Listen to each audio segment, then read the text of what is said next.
Hey friends, welcome back to my channel.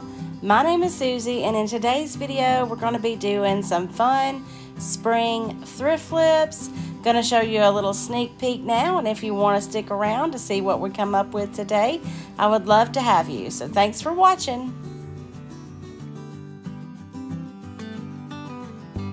For project number one, I have a ton of these clay pots. They're pretty big, and y'all, I'm so excited. We finally got our greenhouse built, and my husband's got some flowers for me planted, so I wanted to have plenty of pots to put flowers in when they start coming up. And we are going to use the amazing casting resin. This is the 15-minute setup. It's super easy. All you do is half of A and half of B and mix it together well. Only mix up a little bit at a time because this stuff sets up so fast you don't have time to get it poured up if you mix more than that.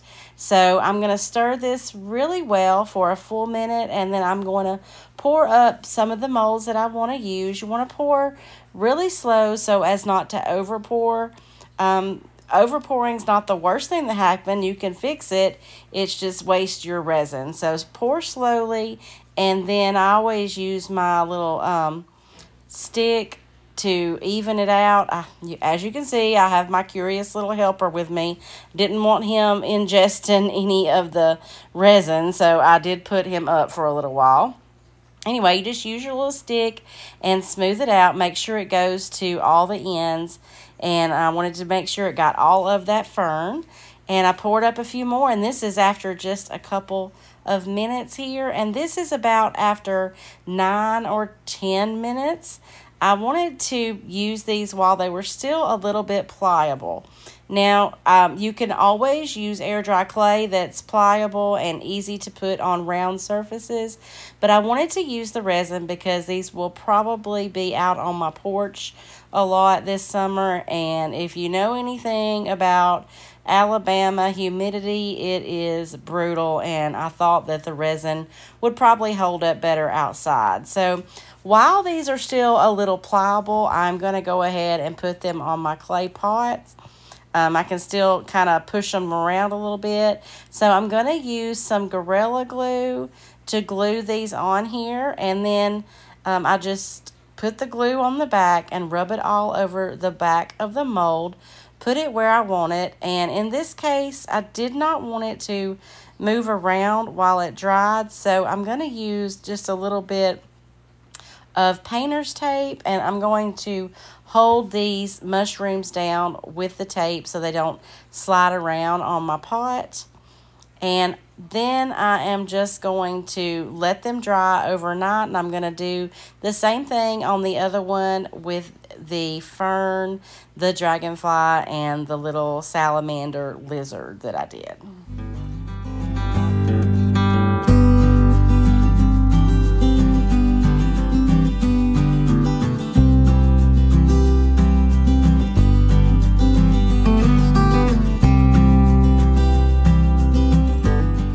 Okay, these are fully dried and fully cured, and I've pulled all the tape off. Now I am going to paint them. I'm going to use Dixie Belle drop cloth.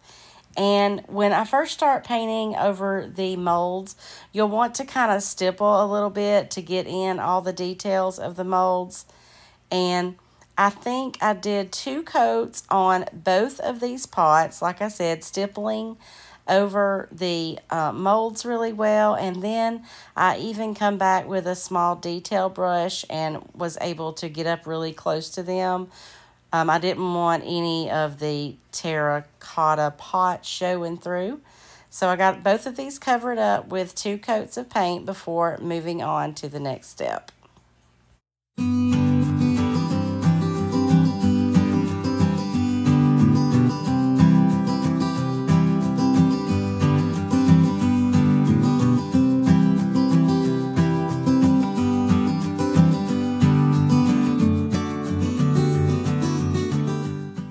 Okay, once the paint has dried, the next step is going to be some clear wax. I'm just going to seal all this in with some clear wax and let it dry a little while, but it doesn't have to be completely dry for the next step. The next step is going to be some dark wax over these molds. This is the DIY dark wax. I love how creamy it is. And I'm going to tell you, when you first put dark wax on, you're going to be like, oh my gosh, I am ruining my project. But I promise, if you keep going, it comes off super easy where you don't want it, especially if you've clear waxed it first. So I'm just using a chip brush and getting in all the details of the molds from the Dewdrop Pond mold here. And it doesn't take very much at all. You can even... I went back through it there and see and got enough off of the fern that I was able to get the dragonfly covered as well.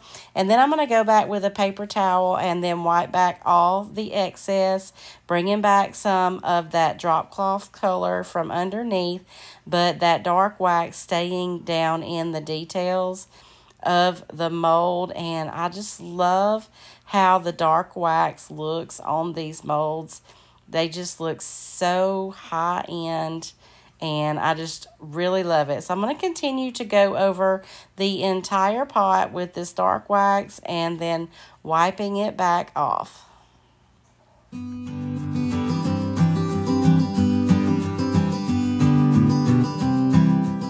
When the dark wax is dried, we're going to come back and give it just a little bit more detail with some antique gold rub and buff. I'm just going to lightly dry brush over the fern here. This rub and buff is not very forgiving, so be careful with it. It's much better to go with a lighter hand on it to begin with, and then if you want more, you can always add more. But this doesn't come off once it's on there. But I just love the pops of gold with this dark wax and the drop cloth. And I'm just going to go over all of it and give just a little bit of pop of gold on everything. And then lastly, I'm going to give some gold to the other pot as well, concentrating more on some parts of the mushrooms than the other. And then we're going to touch the last thing. We're going to put a little bit of some metallic on with that dragonfly as well, like a metallic silver. And y'all, I'm obsessed with these pots. I've already got them on my front porch now with some faux flowers in it, but I can't wait for my petunias to come up, and it's just gonna be so pretty on my front porch.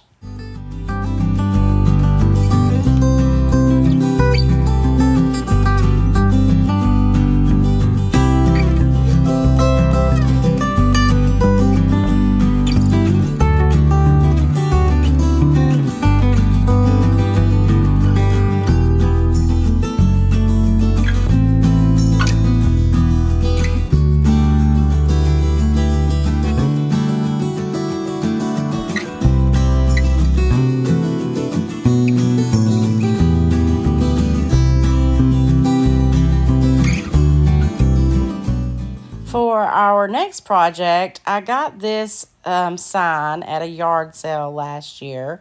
It's from Hobby Lobby, and it's the perfect size for the paint inlay that I want to use.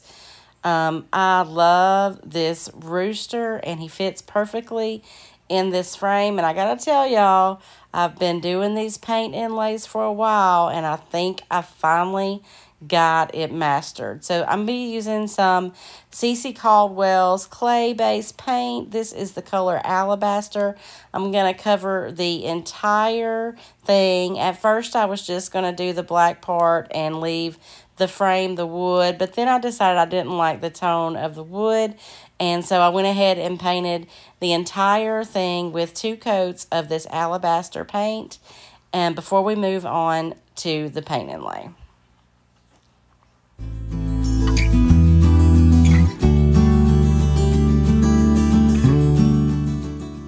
So I've got this completely covered here, And my paint was really thick. It had it a long time, and some of the clay had dried. So I added some water, and the one thing that I have learned about the paint inlays is you definitely want a liberal amount of paint, but you want it to be smooth and even. So I just worked the paint until I got it all on there. And then when you lay your paint inlay down, do not be afraid to rub it until you get all the wrinkles out and everything is pressed down really well.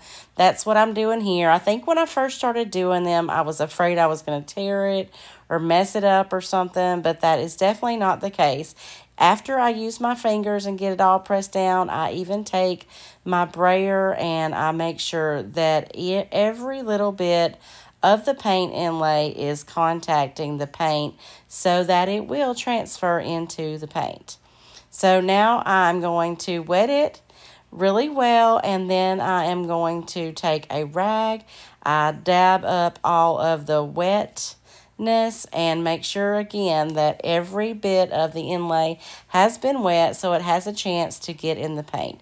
Now it's been about an hour later, and I'm coming back with my spritzer again, and I'm going to wet the entire thing, let it sit just a minute to have time for that paper to easily be released, and then you want to slowly start pulling your backing up, and it is so amazing how that transfers into your paint. This one turned out absolutely perfect. Everything about it. I love this rooster. I got him pretty much centered in this frame, and he's coming out perfect.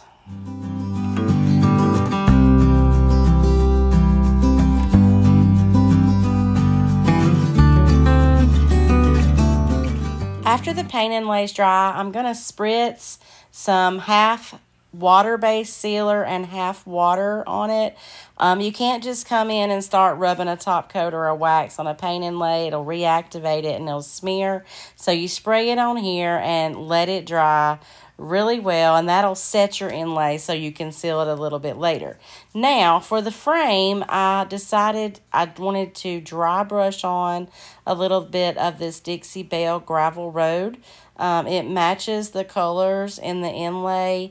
I didn't want to just paint the frame completely and make it really stark looking.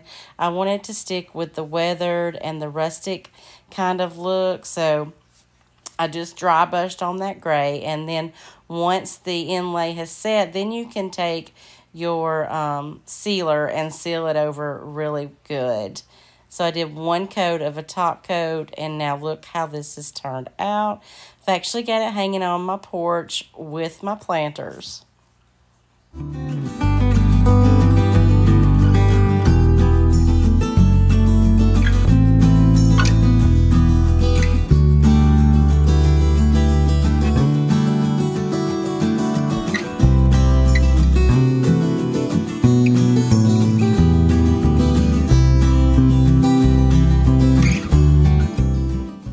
Our third project today, I found this sweet little recipe box. Now, when I initially got it, I had figured that I would fill in that top part because it's kind of engraved in there. But after looking at it, I decided that I really kind of liked it, and I liked the flowers on it.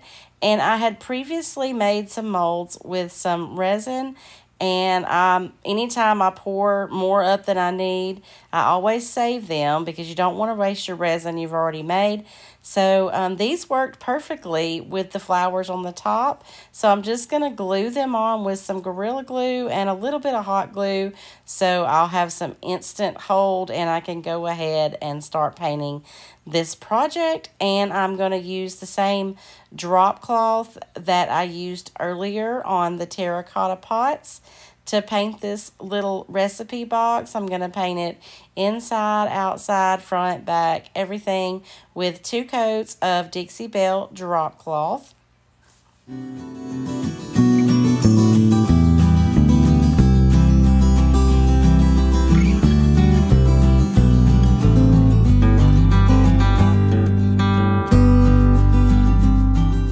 And then I'm going to seal it with some clear wax and let that dry a few minutes. And then instead of using the dark wax, I decided that I would use some watered down antiquing wax with this one. I really wanted it to get down in those crevices that were etched on the top. So it's really thin, and thankfully I did use the clear wax first, and I think I did let it dry completely.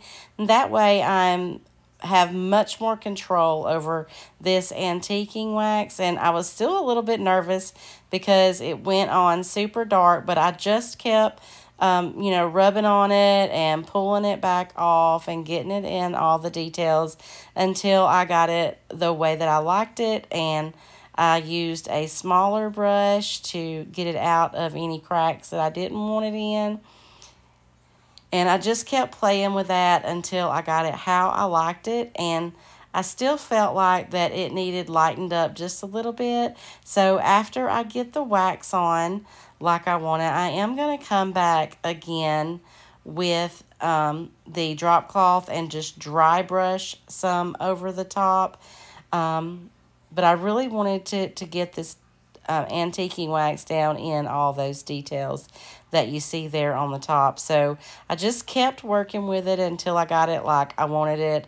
And y'all, I love how this turned out. I was worried about it at first when I started with the antiquing wax, but by the time I got done, I loved it. I did forget to tell you here too that you can actually use the clear wax as kind of an eraser. If you get too much dark wax in one spot, that clear wax will lighten it back up as well. Don't be afraid to play with your waxes. It's a little bit of intimidating at first, but then once you get used to it, it really can be so much fun to see how these waxes can transform your pieces.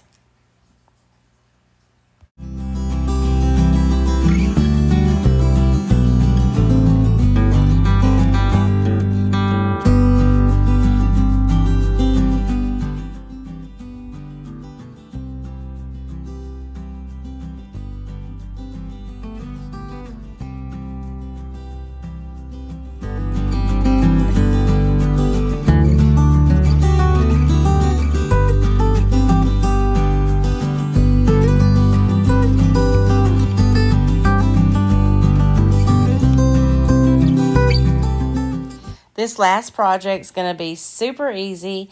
I had this metal planter. I think it may have came from Dollar Tree. I've actually had a plant in it for a long time.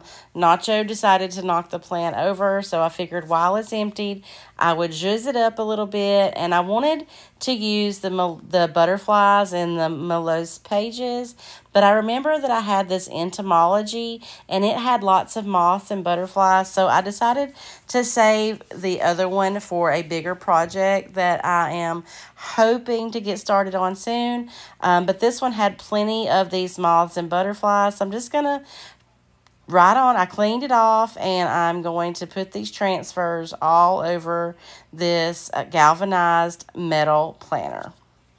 And all you do for transfers, if you've never used one, you lay them on your project, use the tool, and you rub them until they release on your project. This one took a little bit of rubbing on the edges, but once I got those edges to release, the rest of it came right out. And then once you have your project released, you'll want to take your backing and burnish it.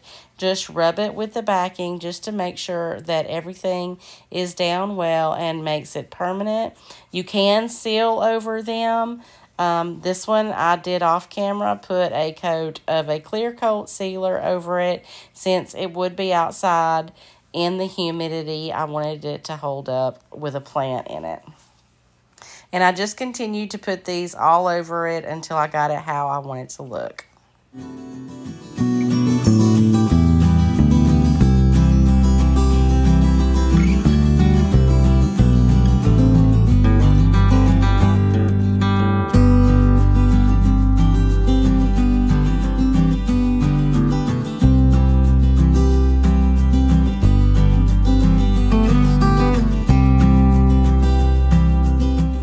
Thank y'all so much for watching my video. Let me know in the comments below which was your favorite of today's projects. I'll see y'all again next week.